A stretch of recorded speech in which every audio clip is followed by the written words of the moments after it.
पहले जो मैनिफेस्टो में रहा है तो उस पर सरकार जरूर काम करेगी। अभी समय है करने का, बीच में कोरोना का कुछ टाइम बीता है, तो धीरे धीरे सरकार अमल में ला रही है। जो उन्होंने मैनिफेस्टो में जो पहले वादा किया था उस चीज़ों को लागू करने के लिए उसके लिए प्रयास करेगी। अभी समय है, मौका दीजिए उनको काम करने का।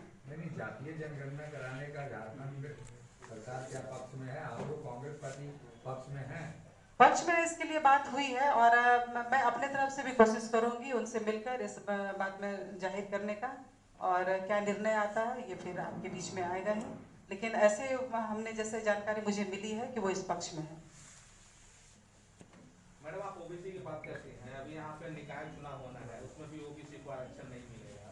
वजह यह है कि सरकार ने वो कमेटी नहीं बनाई थी। तो इस तरह से तो सिर्फ बातें आप लोग भी करते हैं, भाजपा के लोग बात करते हैं ओबीसी की, ओबीसी को कुछ होता तो है नहीं।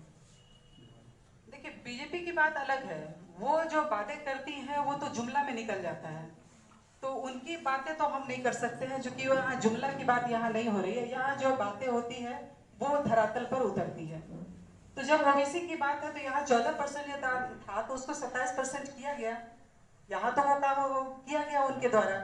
अब उस माध्यम से अब यहाँ जो संगठन में जो चुनाव में जो तैयारी करनी है या उसमें जो कैंडिडेट उतारने हैं, इतना परसेंट को देना है, उस पर तो बात होगी, उस पर विचार करेंगे ही। लेकिन बीजेपी की तरह यह जुमला नहीं होगा। आप लोग की सरकार है पिछले 3 सालों से, और सबसे ज्यादा नुकसान ओबीसी को हुआ है।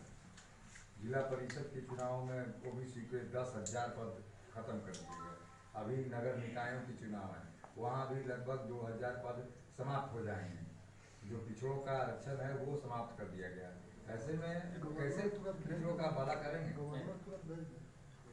देखिए, अभी जो यहाँ फैसला लिया गया, जो बात हुई है वो गवर्नर के पास फाइल पहुंची हुई है, और वहाँ किस कारण से रुका हुआ है ये अभी इसकी जानकारी नहीं मिल पा रही कि अभी तक क्यों रुका हुआ है, किस टेंडेंसी के कारण रुका हुआ है। आरक्षण वाली नहीं, हम नगर निकाय की बात कर रहे हैं। इसकी वजह से लोगों में मतभेद पैदा हो रहा है, लोगों में दूरियां बढ़ रही है, और हमारे माननीय राहुल गांधी जी इस दूरियों को मिटाने के लिए, इस नफरत को मिटाने का जो पूरा प्रयास कर रहे हैं, और ये सफल भी हो रहे हैं बहुत हद तक। और आप देखेंगे कि हर जगह लाखों की संख्या में लोग उनके पीछे चल रहे हैं, उनसे हाथ मिला रहे हैं।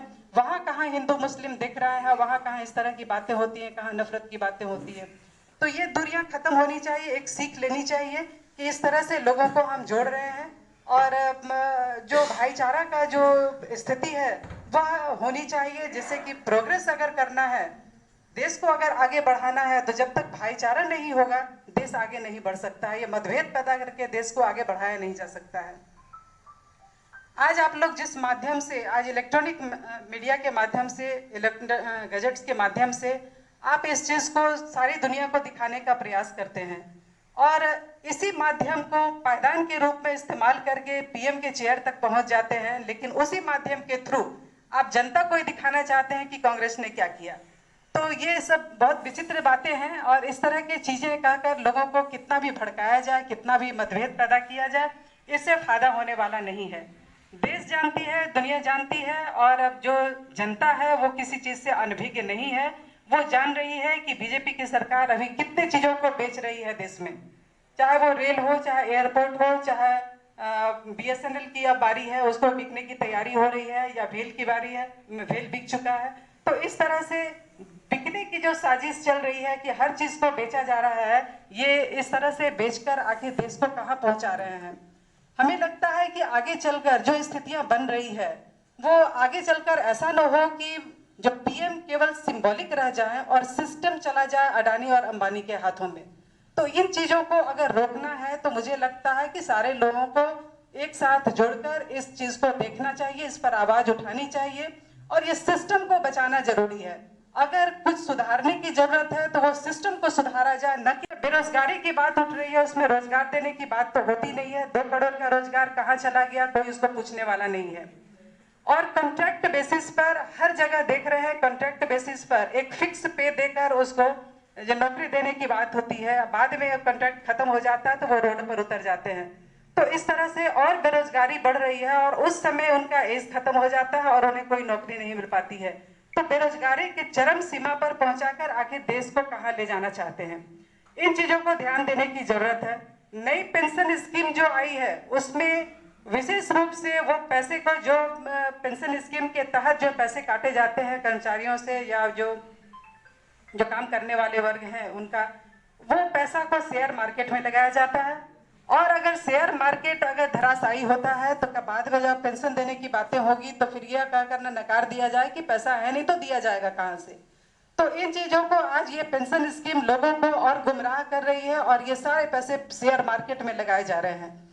इसके विरुद्ध भी आंदोलन करने की जरूरत है। पुरानी पेंशन स्कीम को लागू किया जाना चाहिए और पूरे देश में इस तरह की चीजें हो रही है और उसको रोकने की जरूरत है। मुझे लगता है कि इसको आंदोलन के रूप में इसको खड़ा करना पड़ेगा। ये पुरानी पेंशन स्कीम लागू हो, नई पेंशन स्कीम जो शेयर मार्केट में जा रहा है उसको रोकने की जरूरत है।